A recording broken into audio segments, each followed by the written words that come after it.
So we're here to talk about the NBPP, which was released on Friday.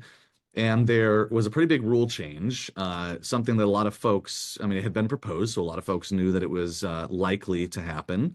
And I want to just begin here. Maybe, Emily, please summarize what the rule change was as it relates to networks. And most importantly, why? Why now? What is HHS trying to accomplish with this?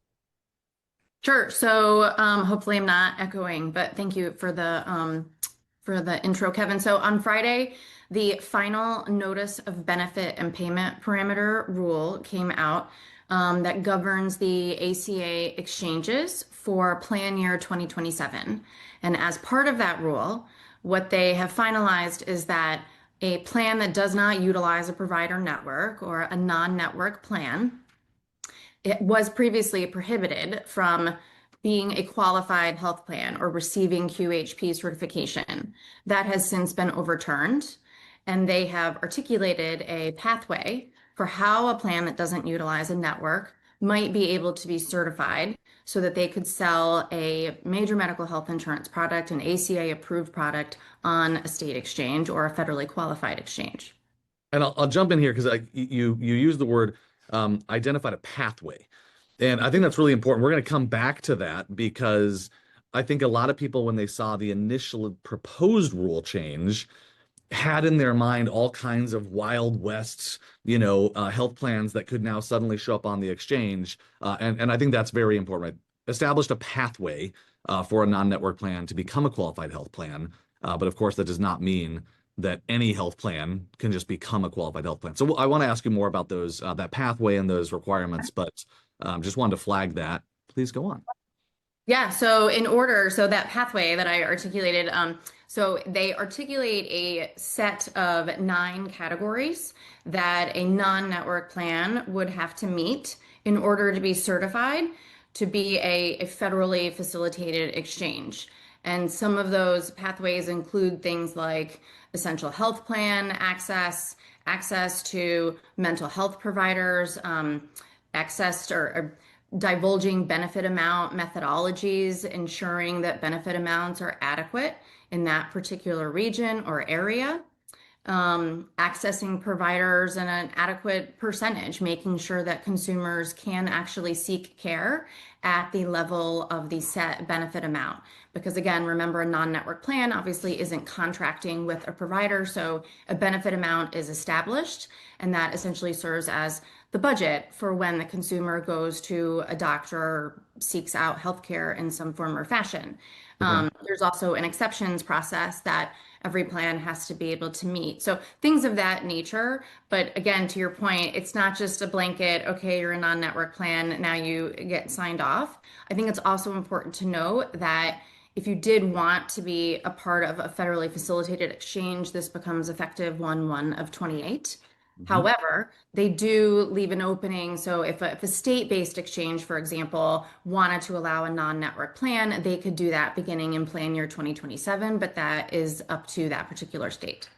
Got it. It's something that I think a lot of people may not recognize or realize off the bat is that these are still regulated at the state level as well. And so we're likely to see some variation, even with HHS establishing this pathway.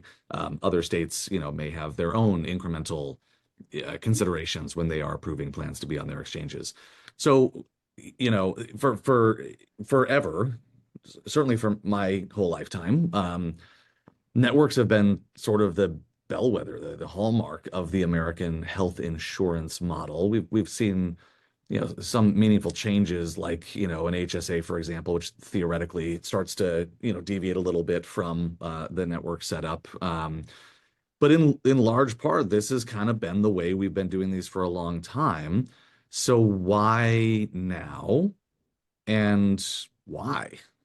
Yeah, great question. So obviously I can only speak from my own perspective. I can't speak from the HHS perspective or CMS folks, but my thought is that you're just seeing a lot of innovation in the marketplace. There's obviously a lot of consternation that we're hearing a lot about within the United States Congress. There are multiple pieces of legislation that I think we all know about or have heard about if you follow this issue at all, and they're all bipartisan. but it relates to price transparency and giving consumers more control over their healthcare decisions and over the money that they might have to be able to spend on healthcare services. And so while there may be other non-network plans that have benefit amounts, I think what you're seeing is perhaps an openness to innovative new kinds of health insurance products because to your point, networks have always been part of what you and I have grown up to know.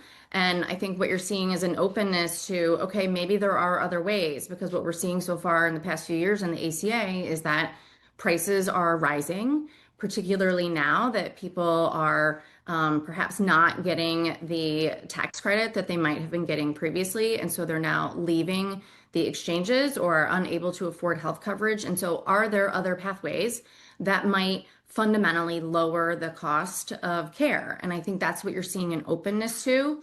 Is it, the one and only solution? Of course not. But I do think what you're seeing is an acknowledgement that the current system is perhaps unsustainable in some forms, right? And so are we able to allow for different ideas into a marketplace that so far in the past 16 years really hasn't seen a lot of innovation? It's interesting too because you're seeing a lot of carriers announce that they intend to leave exchanges. And so on the one hand, yes, there's this acknowledged need for competition, right? Competition is sort of the hallmark of how any industry is going to be able to keep prices in check. And so obviously, I think there's, as you mentioned, bipartisan concern around transparency, around pricing, around making sure that there are affordable options for American families. But it does feel like this introduces an opportunity for not just competition among companies who may themselves just have kind of derivatives of the same model with probably not a lot of potential upside on savings or wildly different economics. But introducing the opportunity for new models, I can see how that would potentially help us to make some real improvements. So that is interesting. Um, there's a lot of ways that you could do a non-network plan. Mhm. And some of them are certainly better than others, and some of them are certainly not going to measure up to the requirements of either HHS or the states or Congress when it comes to the ACA on the exchanges. So just to contextualize some of the questions that we will dive into, can you elaborate on what you shared earlier? How does the sidecar health model work? Because of course, we're not speaking for HHS, but we're also not speaking for every non-network plan. But it's important to just ground us in how does this work from a sidecar health perspective? Sure. Well, the Sidecar Health model, and to be clear, it has started out as more of a supplemental insurance product, but for the past 4 years has been a large group major medical health insurance plan. Mhm. And the way it works is that for everything you can do in the healthcare system, you get a benefit amount. So that budget that I referenced earlier, and you're able to know in any given area, right down to the zip code what any health service might cost. And so it allows the consumer to go online or to go on their web app and seek out providers most providers, most customers that we have are going to doctors that are at or below the benefit amount. And should they go someplace that is below that benefit amount, they get to keep 50% of the savings. And Okay. that's a real game changer because then you're seeing consumers have a little bit more skin in the game, which is something that I think you and I had never been essentially incentivized financially by my health insurance company to seek out care that is less than the average in any given area, but it also creates a more educated consumeristic society around healthcare. We don't know what things cost. It's the only thing in our lives that we really don't shop for or understand what's a good price. And so for the first time in this kind of market, we're actually seeing what is the average price to go get your mammogram or to get a wellness check or a flu shot or whatever the case may be. And then understanding, okay, well, I have $250 And you can essentially, that price is guaranteed so that if the consumer locks in that price and there happen to be other things that are added on as part of that doctor visit, that is that is a benefit that Sidecar Health covers, and the consumer's not on the hook for that. And then obviously, as part of the ACA, you have to follow the No Surprises Act. And so if there is some kind of emergency, the consumer is covered, and we adjudicate that directly with the hospital or whatever the facility may be. Okay, thanks. I can see us circling back on the NSA because I'm sure that's a frequently asked question, or at least percolating in the minds of folks who are listening. Um, the idea behind these aligned incentives is really interesting. As I heard you talking about that, it just reminded me of my first job out of college. I was working for a state government, though now I'm in marketing, and I didn't travel all that often, but when I did, I got like a $60 per diem or something, or like a $50 per diem. But I was like 24 years old, and I was eating on like the dollar menu, as a 24-year-old, and pocketing the rest of the money. So it's not surprising for me to hear how empowering, but also how it just pulls prices down, right? You're talking about competition and visibility and transparency. So now all of a sudden, when you know what a mammogram typically costs where you live, makes it a lot harder for people to charge double, triple the amount for a mammogram. But also, so you can imagine it pulling prices down through good old-fashioned competition, but also sort of just bringing the overall. I think, there's no such thing as a free lunch, right? And if enough people are overpaying for care for any given service, even if they are on an individual plan through the exchanges, that money has to come from somewhere. It's driving up the entire country's cost of care. So I think that's a really important thing. Now, I heard you say that this benefit amount is average. And so we have a question here from the audience. And by the way, folks, if you have more, feel free to drop them in. This question is, if there is no network, how do consumers know who will take the plan? And I'm reading into that two parts of the question I'd love for you to touch on. Number one is, how does a consumer know who's going to take the plan? And number two, which I think is an inherent follow-up, how do we as the carrier make sure that there's adequate coverage in any given market so that people have access to care? Yeah, I mean, it's probably important to note too. So, how do you access care? We give every member a Visa card, and that Visa card, all providers conveniently take Visa. We don't have any sort of deal with Visa, but all providers take Visa. And so that Visa card is used to pay for care directly at the point of service. And sometimes that is the cash pay price that that provider charges. It could be the charge master. It could be something they've agreed upon to charge every other consumer under most network-based plans. That's fine. But it gives the consumer the ability to shop. And then we showcase on our website or on our web app all the particular providers in that area so they're able to see. If there is some piece of information, obviously they can call and ask, but they can see on our website the providers in that given area all the way down to the zip code, as I said earlier, and then they can also see quality data. So we Mhm. pull quality data in from a company called GAM, G-A-M, out of Johns Hopkins, and they're able to see if their physician is performing up to the standards by which they want to seek care from that particular doctor. And I think that's a really important point too, because obviously cost and quality aren't correlated in healthcare. My son's pediatrician is much less expensive than most other doctors in my area.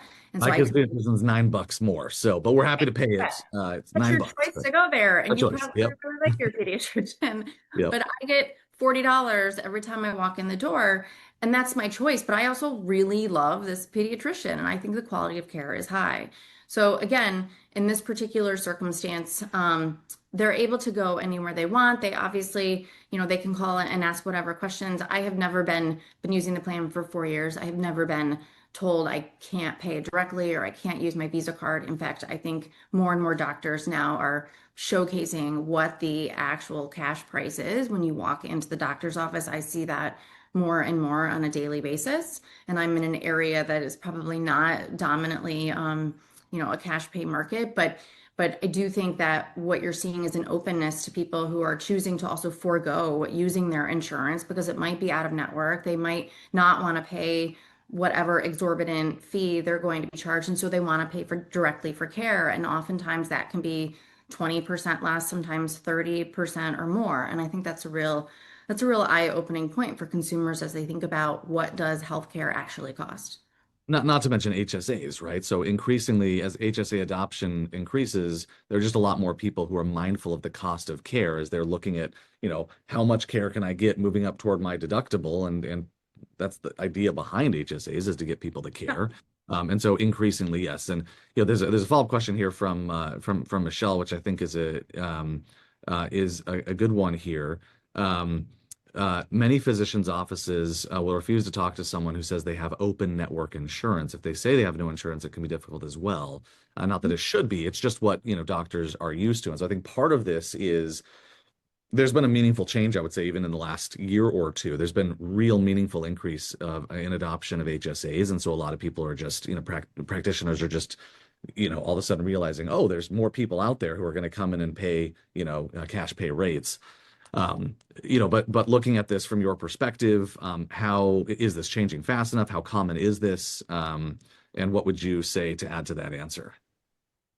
So, yeah, maybe just to get back to the question, we obviously don't encourage our customers to say that they don't have insurance or that it's an open network. Typically, what we coach them to say is, I have a plan. It's called Sidecar Health. I'm going to pay you today with a Visa card. I need a detailed receipt, ideally with CPT codes that I can then upload, and then they adjudicate it on the back end. That's typically what I say to the doctor, and then they usually reply, "Oh, you're self-pay with insurance," and I say yes, and I Mm. pay with my Visa card. So I think in that particular sense, I mean, you can call it an open network, you can call it an all provider plan, but again, I think in this traditional sense, we think of it as more of a network free or a non-network plan. But there really isn't a version when providers like being paid directly, and they like not having to file claims, and they like the lack of paperwork that the folks who work in those offices don't have to file.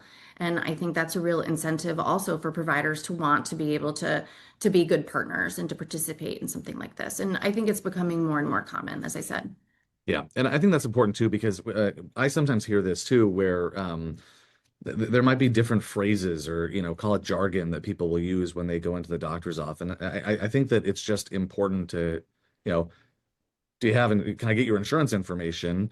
I'm actually going to pay with my insurance's Visa card right now, and I just need a copy of the visit notes or the invoice, and I'll upload it and handle the claim, and then they like that. But that is different than I recognize that there are some, and that's why it's so important that, we're talking here about how Sidecar Health does this. I know there are other approaches toward non-network plans that may work totally differently. I'm aware of one at least that is actually encouraging people to basically say that they don't have insurance. And of course, we would never do that. And that's not a scalable or an ethical, I would say, solution. Mhm. But what about this, this access to care? Um, so recapping what I've heard you say so far, for any given service, 50% of providers are going to be below the average cost and 50% are going to be above. That's just how median averages work.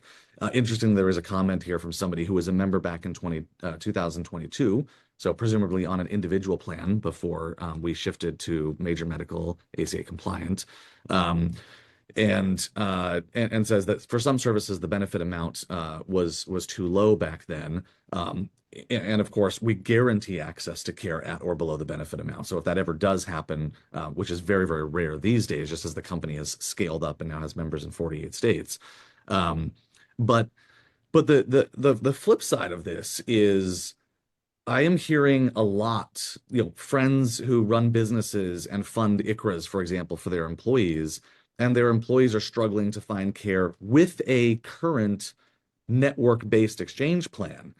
Mhm. So, like, and I'm seeing in earnings reports from large carriers too that part of their plan for reducing costs and increasing profits is to further narrow their networks. So, we just love your perspective on this, like balance of cost containment and how much access is enough in order for it to be quality coverage. Yeah, I mean, you can, sort of look at this as like a hole in a dam or like squeezing a bag, right? You can squeeze the bag as much as you want, but it's still going to sort of pop out in other areas. And so cost containment by saying you're just going to reduce access doesn't actually change the fundamental cost of healthcare. And so giving consumers power, and autonomy is how you get that kind of action in the marketplace. I just wanted to say that at the outset, and now I've Yeah. completely forgotten your question, but I was how just like, how much is enough, right? So much is enough? everyone wants to make sure, everyone wants to make sure that American families have access to providers. But I guess it's a loaded question. Part of the reason I'm asking it is because having spent the vast majority of my life on a network-based plan, frequently we couldn't find a specialist without a really long wait time. Frequently, there just isn't anybody for mental health. Mhm. And so I'm just sort of blowing that open, and How do you what is enough, and how is that, what's your perspective on how we can manage that? Well, I think what you're seeing also at the state level too. So in terms of like what is enough, I had a question yesterday from someone in the state of Ohio who was asking about they have a piece of legislation that changes what is network adequacy, Okay, right? yeah, Response to an effort to ensure that consumers do have enough choices and that consumers do have enough access. And you need these kinds of bills at the state level when you're seeing, again, this goes, I think the analogy I was starting with about squeezing the bag yeah, and essentially not enough options in a particular region or an area. Mental health is a great example. It's something that Sidecar Health covers in every aspect and every way, and we're really excited about that. It's one of our most popular claims and aspects of the model. My son uses it. We use it every single week, and I couldn't be more grateful for that opportunity to be able to go. But my child's doctor says I don't take insurance, and I say that's fine. I have insurance. I'm going to use a Visa card, and he yeah, says, "Great." yeah, But I think what you're seeing is an ability that also doctors haven't ever had to be able to say, well, wait, hold on. I'd love to be able to set my own prices. And you're seeing almost like I think a more organic mhm, thing within multiple states where they're frustrated with a network-based model or a network-based model that perhaps is too restrictive. And we all know there are those that are out there and they're too restrictive, or maybe an employer has a very restrictive network plan, but then they have to have a bunch of riders on top of that because it doesn't offer enough benefits from the actual insurance carrier. And so then you're just sort of laying on, and maybe the other riders are great, but why not open it up to one model? And obviously, I'm biased as a Sidecar Health longtime employee, but one model that includes all of those benefits so the consumer essentially has a one-stop shop in mhm. order to get the care that they need in that particular moment for themselves or their family. Yeah. Well, thank you for that. I am going to shift gears here a little bit. So buckle up. I went through, there's been a lot of press coverage in the weeks between the announcement of the proposed rules and the actual release of the rules last Friday. I'll just caveat this by saying all these questions I think come from a really good, genuine place of people who are concerned about, their country and you know, um, their neighbors having access to quality care. But there have been a lot of questions raised in press articles and sort of think tank summaries that have concerns around what it might look like to have non-network plans on the exchanges. And so I want to I've summarized a bunch of these kind of lightning round style here, Emily. I'm going to throw these at you. Um, and one of them is one that Paul just asked. That's great. I'll get to yours, Paul. And let's just, sort of quick actions or answers on each of these. So the first one is, without provider contracts that lock in a negotiated price, are enrollees going to have to negotiate every time they go get care? No, because again, we guarantee the price. And so once you lock in that price through your app or the Sidecar Health website, that is the price. And so we're always going to be paying that. And if there are additional things that maybe your doctor says you need labs or something of that nature, that is the risk that we're taking on. And I'll elaborate on that because I think there's an important piece of this too. Of course, we don't, given how much interest there is bipartisan in transparency in healthcare, clearly there's not enough transparency in healthcare. And so if anybody here is wondering, those cost guarantees that Emily is referencing, in many cases, we will not have actual, like the doctor's like, here, I published my price list. And so we will use enormous amounts of available data, proprietary and publicly available and subscription. And we will triangulate. And remember, we're an insurance company. We have lots of actuaries. We're pretty good at math and risk. And we will triangulate and we will estimate a cost. And so we're making it, we're telling you, if you go to this provider, you will either earn or pay this much. And you can shop with confidence. And if we happen to have been off by a few bucks on the estimated cost, the plan will cover it so that the member is guaranteed that the cost they see in the app, which is usually going to be for about 75% of all of our claims, an option where they are earning money back on the care, that will be guaranteed.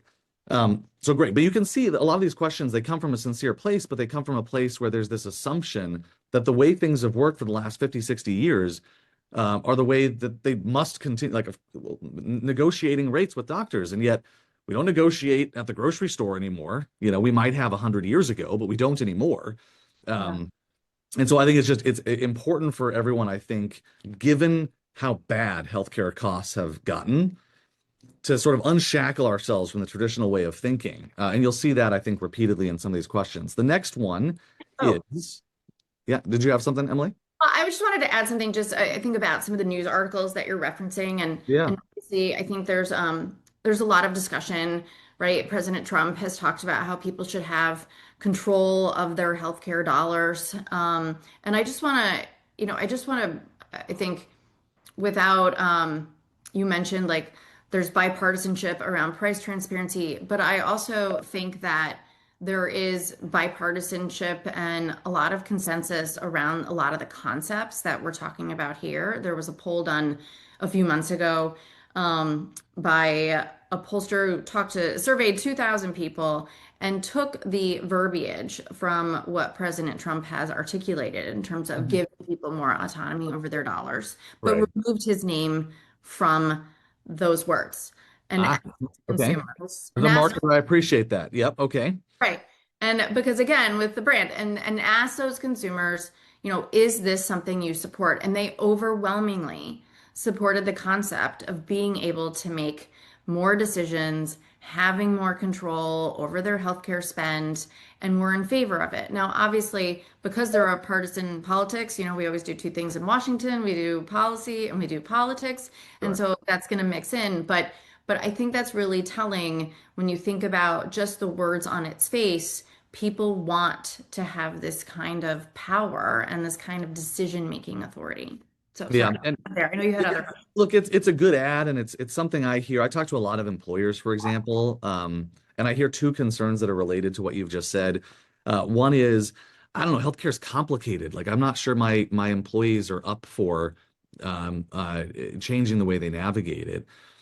And my response is usually something along the lines of, well, if we look at it, Sidecar Health works the same way literally everything else they buy in their lives works, where they're comparing cost and quality and making a decision like grown-ups. And it is current health insurance, is the status quo sort of legacy network-based model that works so uniquely and distinctly from everything else they do. And the second data point I raise, similar research to probably some of the stuff you're referencing, is that overwhelmingly Americans are fed up with this, like, got to ask for permission. Oh, they're not in network. That means it's a 42-day average national wait time to see an OBGYN. Like, that's not okay. You're getting So billed. it's broken. And we need to sort of be open-minded here. I like what you said in the very beginning about one of the reasons why this is being done now is because there's so much pent-up frustration with the status quo that there's now been a lot of innovation. And so it's time to just, open up competition again. Okay, so I've got a good question here, which is, we've been talking a lot about transparency and shopping for care and giving people access to the information they need to choose, but a lot of times you can't choose. We're talking emergencies, you're unconscious. What happens there? Yeah, so in that case, obviously, you can't shop if you're having some kind of emergency situation. We don't expect you to shop from a Sidecar Health perspective, and so you should go to the emergency room. You should go to the doctor, go get the care that you need. And then again, like I said earlier, we follow the No Surprises Act. So we have a whole team of people that works with hospitals and surgery centers, ASCs, and other outpatient facilities. And we work with them to, again, make sure that the consumer isn't getting any sort of financial bill or something in the mail, and we pay the facility directly.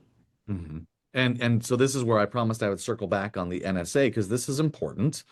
Um, if no if no hospitals are in network because you don't have a network, how do you make sure, because a lot of this is being driven by a need for cost control, how do you make sure that you're not getting raked over the coals and paying just exorbitant, prices for emergency care when you don't have negotiated rates?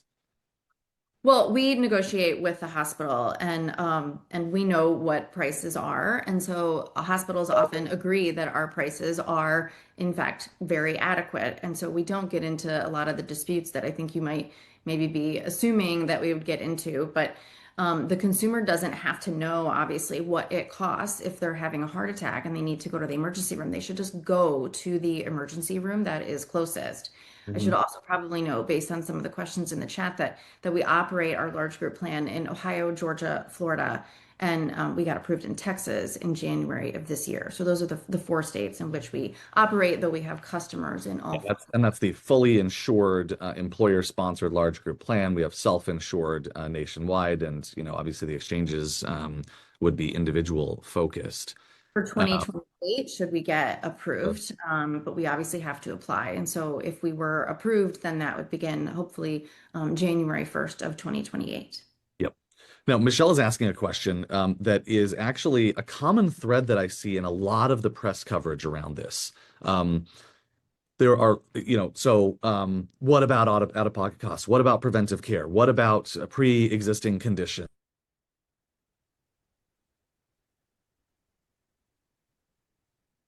It goes without saying here that any plan, correct me if I'm wrong, any plan that gets approved to be on the exchanges will of necessity also be ACA compliant. So just because you don't have a network doesn't mean you get to skirt all of these very important requirements, which by the way, Sidecar Health is ACA compliant.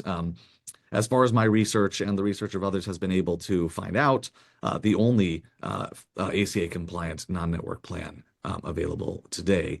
I pulled some data on the NSA, by the way, which is interesting because what the No Surprises Act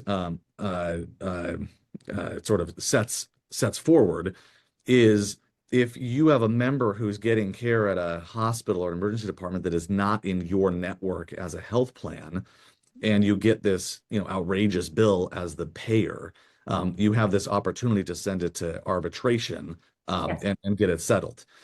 So I pulled the data. And in more than 97% of cases, our emergency claims, 100% of which are out of network because there's no network, do not go to arbitration. And the Correct. reason for that is because when we come to the hospital and we say, hey, here's what our data shows is the average cost for all of these services that you perform during this visit.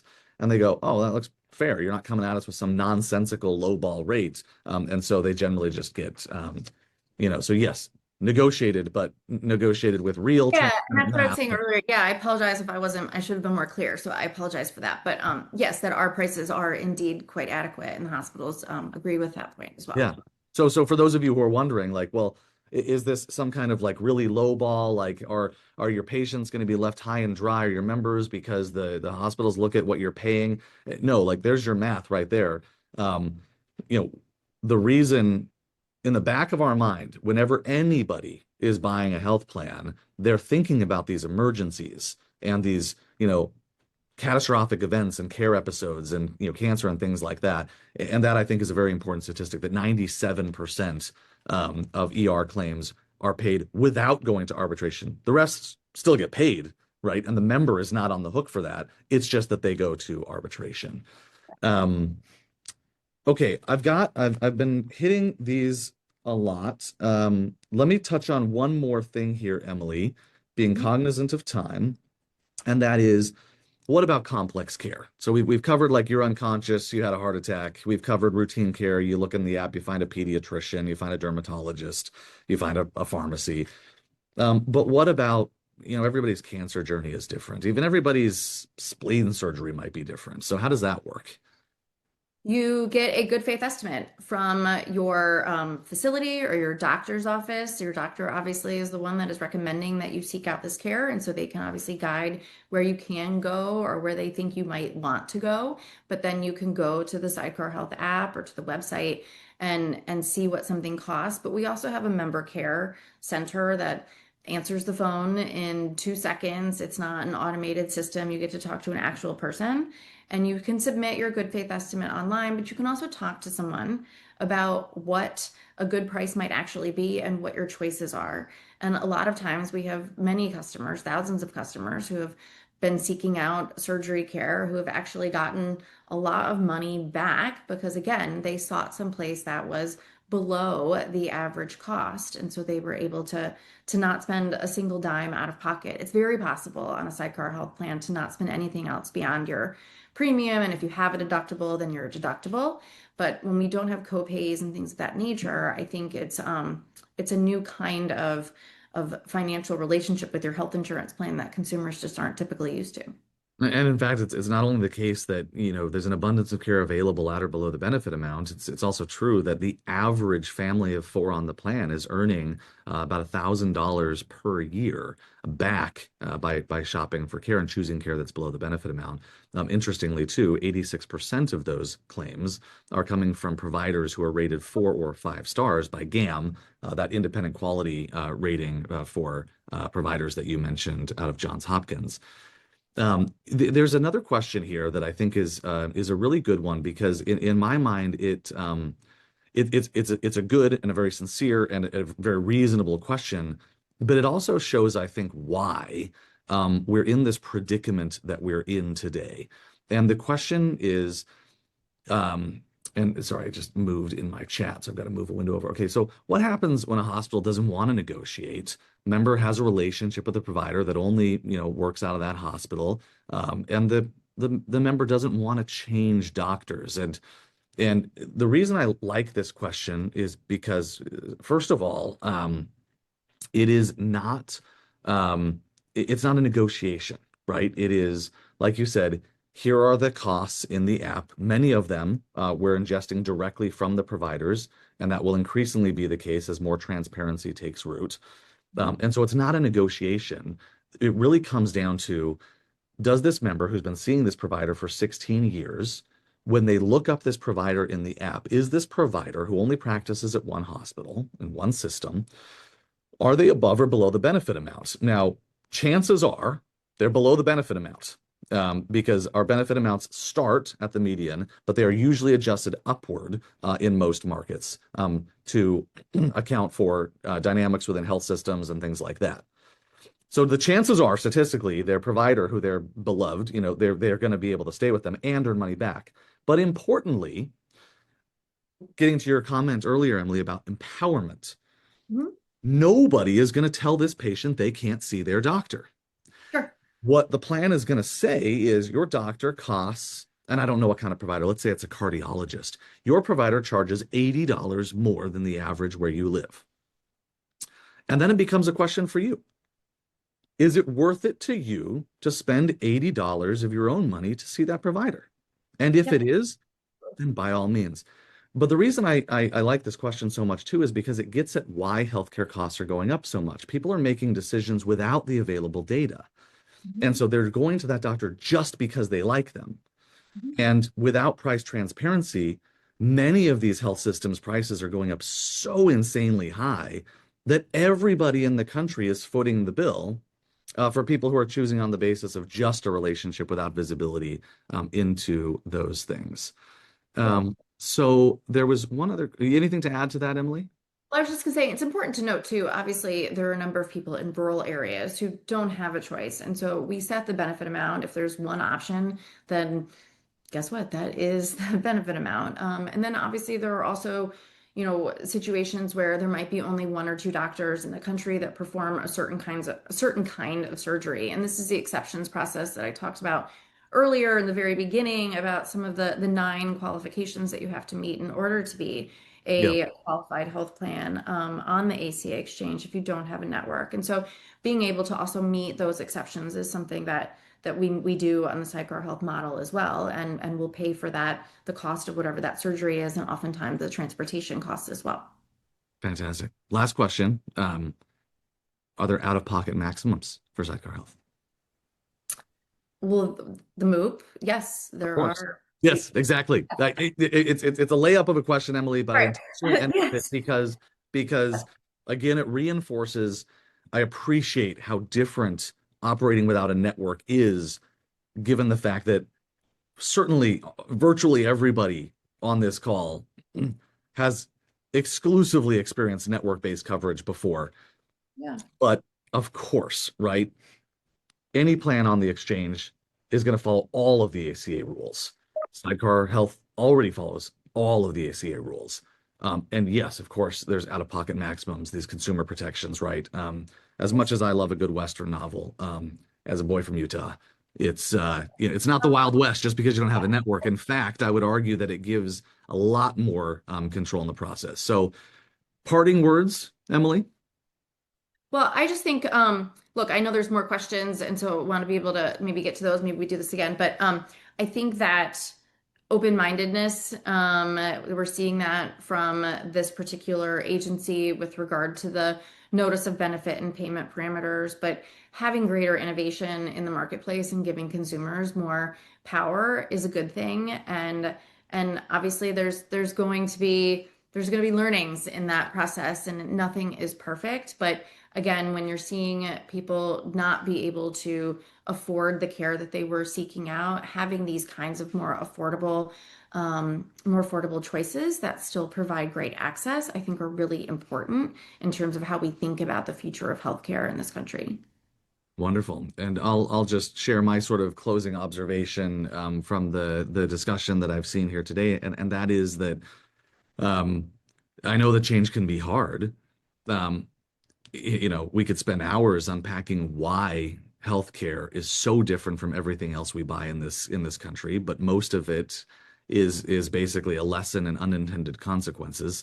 It's because of the failure of networks to actually control costs, because there's largely in part because there's been consolidation among health systems. And so the negotiating leverage has shifted from payer to provider. And so you see denial rates go up and, 18% denial rates on average now. So all of these things that are wrong with it. And so I recognize that change is hard. Um, but I also think that the only sustainable way to to get health insurance and healthcare to where we need it to be is to tap into normal and natural behaviors. Mhm. And the way that everything from buying cottage cheese to buying a car to buying a house to buying tickets to a baseball game in this country works is you compare cost and quality. How good are the seats? What's the date? What's the price? All those things, and you make a decision. And when you do that, not only are people in control and making their own decisions, as you pointed out with aligned incentives, but it offers the opportunity for competition to keep prices in check. And right now, if there's one thing we can conclude from the status quo, is that prices are not in check. And so something's got to give here. And I appreciate everyone for taking the time to learn more about how at least one not network model is approaching this with an eye toward ensuring that everybody has the best coverage they can possibly get and full transparency and control over their decisions. So yes, hopefully do this again soon. There will be more questions. Maybe I'll grab all the next batch of news articles and circle back. And in the meantime, if you have follow-up questions, you can always go to sidecarhealth.com. Thanks everybody for joining. Thanks, Kevin.